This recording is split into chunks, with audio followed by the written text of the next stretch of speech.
The gospel today is a hard one. Too often it is misunderstood. We see the injustice of it. The master did not leave much in the way of instructions, and any time you invest money, even in a bank, you risk losing that money. If there was some economic crisis that caused investments to be lost, like what occurred in the Great Depression, the actions of the third slave could have been seen as praiseworthy. He would have still had the original talent, while the other servants would have lost everything. And too often, this story is used to show that the wealth some accumulate is their due.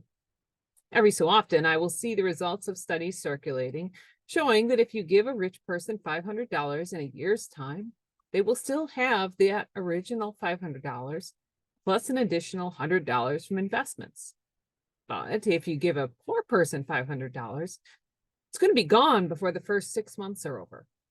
This is then used to show that poor people are poor because they cannot manage their money as well as rich folks, and therefore the wealthy deserve their wealth and the poor deserve their poverty. But when you take a step back, for the rich person, this is $500 that adds to a pre-existing excess. They have nothing better to do with that money than to gamble with it in the markets. For the poor person, it is a godsend that allows them to pay rent, buy groceries, gas, and maybe even a new set of clothes for their children, rather than trying to figure out which of those is the most critical in this moment. So, when we hear Jesus praising the servant who is given the most for managing to make a profit off of it, and condemning the servant who is given the least and make sure to return what he has been given, it can feel unjust and at odds with the gospel and the fullness of the law and the prophets. Usually, God is on the side of the poor and disadvantaged, but here Jesus seemingly is embracing the prosperity gospel. Except that is not the point that Jesus is making at all. Today's gospel is about living into hope and faith of abundance over the fear and distrust of scarcity. It's about believing that if we put ourselves out there and risk loving one another as ourselves, we can build a greater society and world. When we pull in and hoard resources, knowledge, and even responsibilities, we do not let others reach their full potential, and we are all poorer for it. When we buy into this notion of rugged individualism, we lose our connection to community and to God. God is, after all, always in community. Even from the before time, God existed as Father, Son, and Spirit, as three persons in community. When we invest our hope and faith and our talents in one another and God, when we choose to be in community and communion with one another, we are all better for it.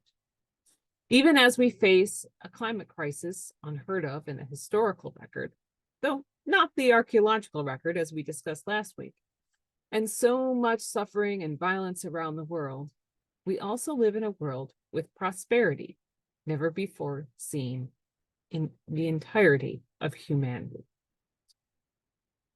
There is more wealth today than ever before. We do not lack for money or resources, but much of it, too much of it, is concentrated in the hands of too few, and too many have too little and are struggling to survive and care for their loved ones. But even as those with money and physical resources hoard what they have, those who are living without their basic necessities are showing how we are all meant to live by sharing what they have with one another. While materially poor, they've shown what it means to invest one's talents. When a mother goes hungry to ensure her children's bellies are full, she is ensuring that in the day of the Lord, both will be satisfied. When someone without a home offers shelter and fellowship beneath a tarp, they are ensuring their own inheritance of the kingdom of heaven. When we mourn and provide for the rights of someone who has no one to pay for their burial, we bring comfort to their loved ones, living and dead. Through all of these acts, the talents that each is given are doubled through their investment in others. When we build one another up, we also prosper. And this is the true source of the record prosperity that we see today.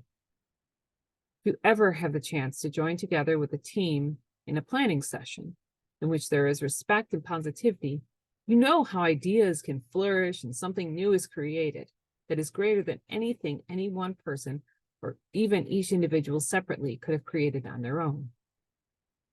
But when that same planning session is held with each person bringing their own preconceived notions and plans and arguing against any deviation from it, you know how crushing it can be and how change can become impossible. This is the gospel of the servants and the talents. And as deeply problematic as our whitewashed version of the origins of Thanksgiving are, when we ignore the genocide of the native peoples who shared the original feast and dress ourselves and our children in caricatures of their native dress, it is what we celebrate on Thursday as well. Thanksgiving is at its core about celebrating the individual good, not about celebrating the individual good, but rather the common good of the survival and prosperity that we all benefit from when we pool our resources and build one another up. It is not about investing wealth in the markets. It is about investing ourselves in one another.